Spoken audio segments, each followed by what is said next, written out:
व्यापारी के हीरों का सच। एक बार विजयनगर के राजा कृष्णदेवराय दरबार में बैठे मंत्रियों की राज्य के सुख शांति के विषय में विचार विमर्श कर ही रहे थे कि तभी एक व्यक्ति उनके सामने आकर रोते हुए चिल्लाने लगा, महाराज मेरे साथ न्याय करें, मेरे मालिक ने मेरे साथ विश्वासघात किया है। इतना सुनते ही महाराज ने उससे पूछा, मित्र तुम कौन हो तुम, और तुम्हारे साथ क्या अन्याय हुआ है? अन्नदाता, मैं आपके ही राज्य का निवासी हूँ। मेरा नाम नामदेव है। कल मैं अपने मालिक के साथ किसी काम से एक दूसरे गांव में जा रहा था। भयंकर गर्मी की वजह से चलते चलते हम बहुत थक गए और पास में स्थित एक मंदिर की छाया में बैठकर आराम ही कर रहे थे। तभी मेरी नज़र एक लाल रंग की आकर्षक थैली पर पड़ी जो कि मंदिर के एक कोने में पड़ी हुई थी। मालिक की आज्ञा से मैंने वो थैली उठा ली। उसे खोलने पर पता चला कि उसके अंदर बेर के आकार के दो अति आकर्षक हीरे चमक रहे थे। चूंकि हीरे मंदिर में पाए गए थे इसलिए उन पर राज्य का ही अधिकार था, परंतु मेरे मालिक ने लालचवश मुझसे यह बात किसी को भी बताने से मना कर दिया और कहा कि हम दोनों यात्रा समाप्ति के बाद इसमें से एक एक हीरा रख लेंगे। मैं अपने मालिक के दायित्व से पहले से ही परेशान था, इसलिए मैं उनके साथ काम करना नहीं चाहता था, जिसके कारण मेरे मन में भी लालच आ गया। यात्रा समाप्ति के बाद हवेली आते ही मैंने जैसे ही हीरे की मांग करी, मालिक ने हीरे से साफ मना कर दिया। बस यही कारण है कि मुझे न्याय चाहिए, मुझे न्याय दिलवाइए। अन्नदाता, महाराज ने तत्काल कोतवाल को भेजकर नामदेव के मालिक को महल में तुरंत उपस्थित होने का आदेश दिया। नामदेव के मालिक को जल्दी ही राजा के सामने लाया गया। राजा ने उससे हीरों के बारे में सख्ती से पूछा तो वह बोला, महाराज ये बात सच है कि मंदिर में 2 हीरे मिले थे, लेकिन मैंने वो हीरे नामदेव को देकर उन्हें राजकोष में ही जमा करने को कहा था। जब वह वापस लौटा तो मैंने देखा, उससे राजकोष की रसीद मांगी तो वह आनाकानी करने लगा और बात बनाने लगा। मैंने जब इसे धमकाया डराया तो ये आपके पास आकर मनगढ़ंत कहानी सुनाने लगा। अच्छा तो ये बात है, महाराज ने कुछ सोचते हुए कहा। क्या तुम्हारे पास इस बात का कोई सबूत है? क्या तुम प्रमाणित कर सकते हो कि तुम जो बोल रहे हो सच बोल रहे हो? अन्नदाता, अगर आपको मेरी बात पर विश्वास नहीं तो आप मेरे अन्य 3 नौकरों से पूछ सकते हो। वो भी उस समय वहीं थे। उसके पास व्यापारी के 3 नौकरों को राजा के सामने लाया गया। तीनों ने नामदेव के विरुद्ध ही साक्ष्य दिया।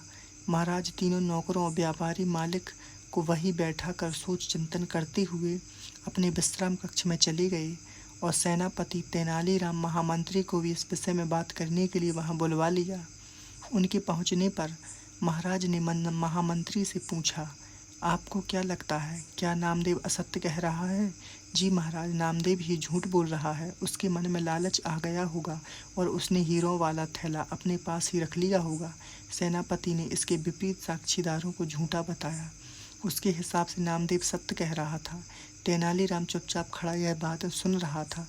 तब महाराज ने उसकी ओर देखते हुए उससे पूछा, क्योंकि महाराज तेनालीराम की सूझबूझ से भली भांति परिचित थे और उन्हें यकीन था कि तेनालीराम कोई हल जरूर निकालेगा।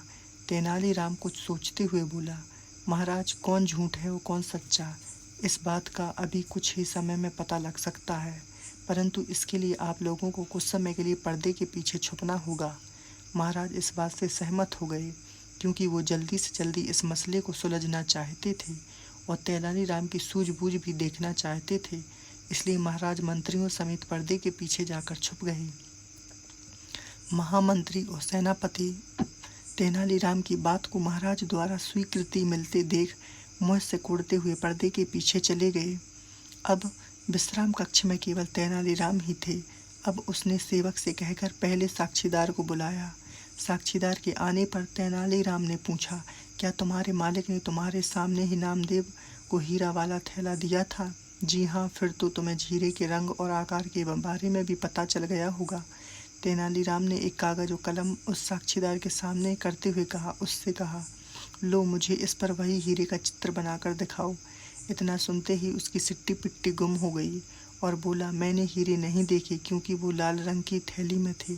अच्छा, अब बिना कुछ बोले चुपचाप वहाँ जाकर खड़े हो जाओ। अब दूसरे साक्षीदार को बुलाकर उससे भी तेनालीराम ने वही प्रश्न पूछा। उसने हीरों के रंग के बारे में बताकर कागज पर 2 गोल-गोल आकृतियाँ बना दी।